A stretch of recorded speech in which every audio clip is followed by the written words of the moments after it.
नमस्कार। आइए सुनते हैं सुभद्रा कुमारी चौहान जी की लिखी कहानी एकादशी। शहर भर में डॉक्टर मिश्रा के मुकाबले का कोई डॉक्टर न था। उनकी प्रैक्टिस खूब चढ़ी बढ़ी थी। यशस्वी हाथ के साथ ही वह बड़े ही विनोद प्रिय, मिलनसार और उदार भी थे। उनका प्रसन्न मुख और उनकी उत्साहजनक बातें मूर्तों में भी जान डाल देती थी। रोता हुआ रोगी भी हंसने लगता था। वे रोगी के साथ इतनी घनिष्ठता दिखाते जैसे बहुत निकट संबंधी या मित्र हो। कभी कभी तो बीमार की उदासी दूर करने के लिए, उसके हृदय में विश्वास और आशा का संचार करने के लिए रोगी के पास बैठकर न जाने कहां कहां की बातें किया करते थे। उन्हें बच्चों से भी विशेष प्रेम था। यही कारण था कि वो जिधर से निकल जाते, बच्चे उनसे हाथ मिलाने के लिए दौड़ पड़ते और सबसे अधिक बच्चों को अपने पास खींच लाने का आकर्षण उनके पास था उनकी जेब की मीठी गोलियां, जिन्हें वह केवल बच्चों के लिए ही रखा करते थे। वे होम्योपैथिक चिकित्सक थे। बच्चे उनसे मिलकर बिना दवा खाए मानते ही न थे, इसलिए उन्हें सदा अपनी जेब में बिना दवा की गोलियां रखनी पड़ती थी। एक दिन इसी प्रकार बच्चों ने उन्हें आ घेरा।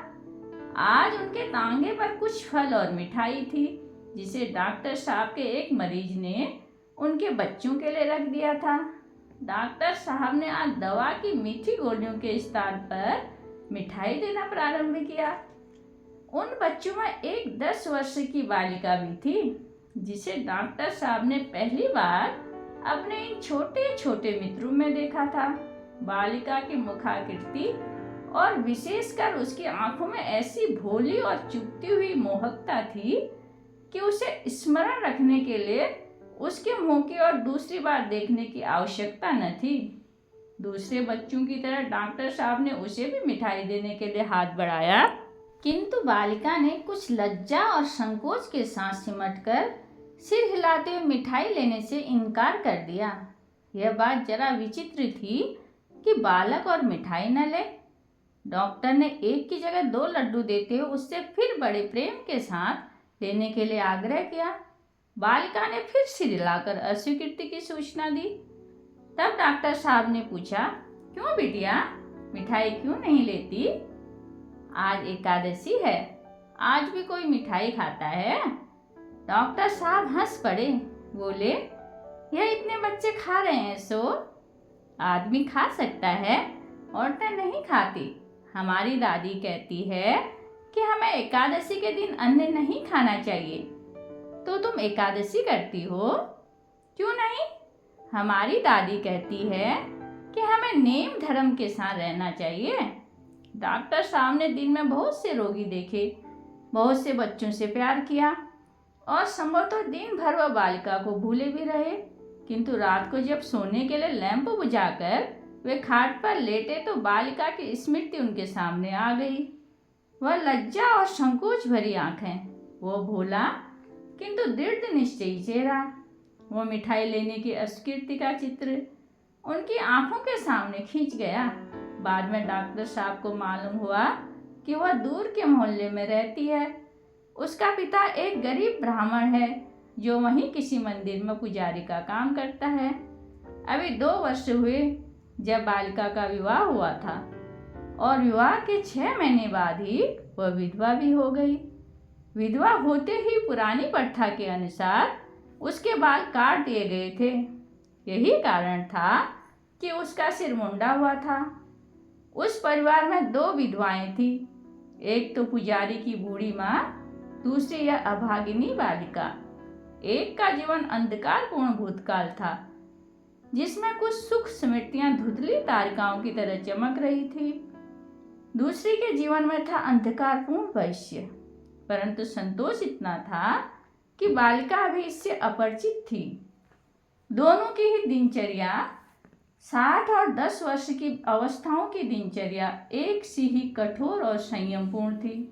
बेचारी बालिका न जानती थी अभी उसके जीवन में संयम और यौवन के साथ युद्ध छिड़ेगा।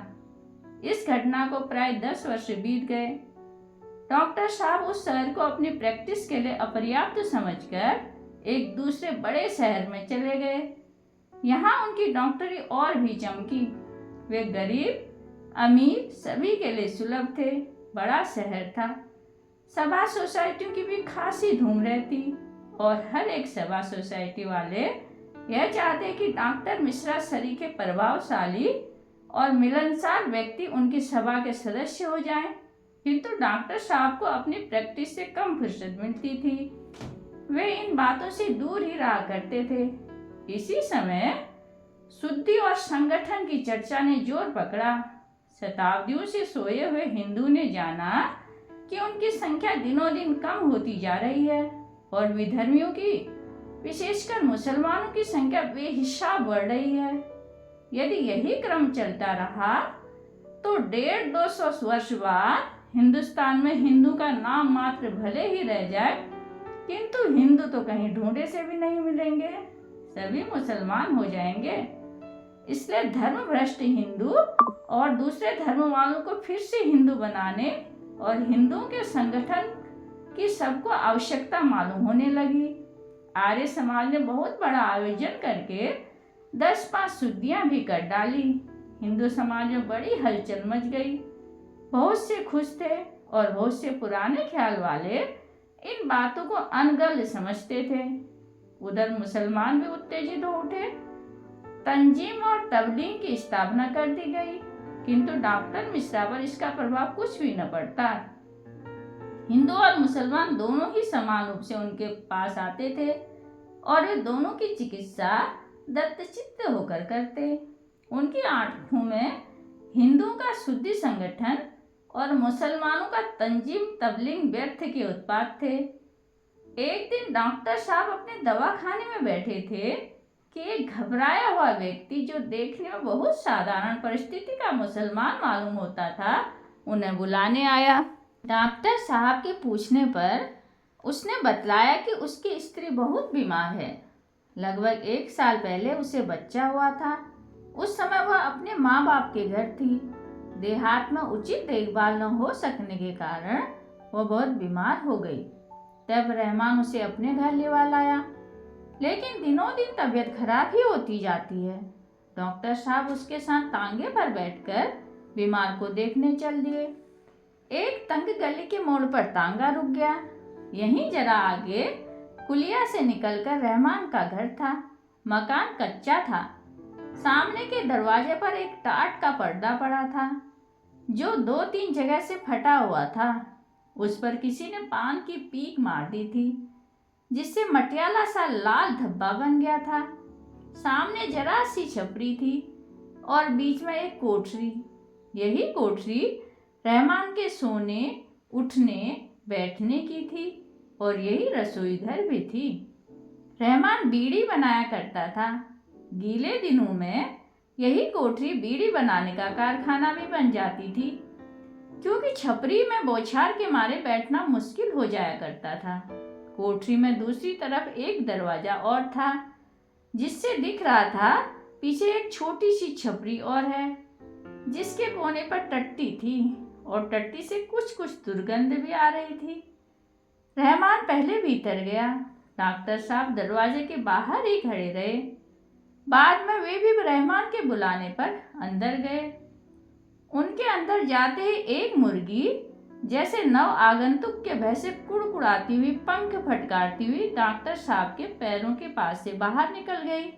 डॉक्टर साहब के बैठने के लिए रहमान ने एक स्टूल रख दिया। उसकी स्त्री खाट पर लेटी थी।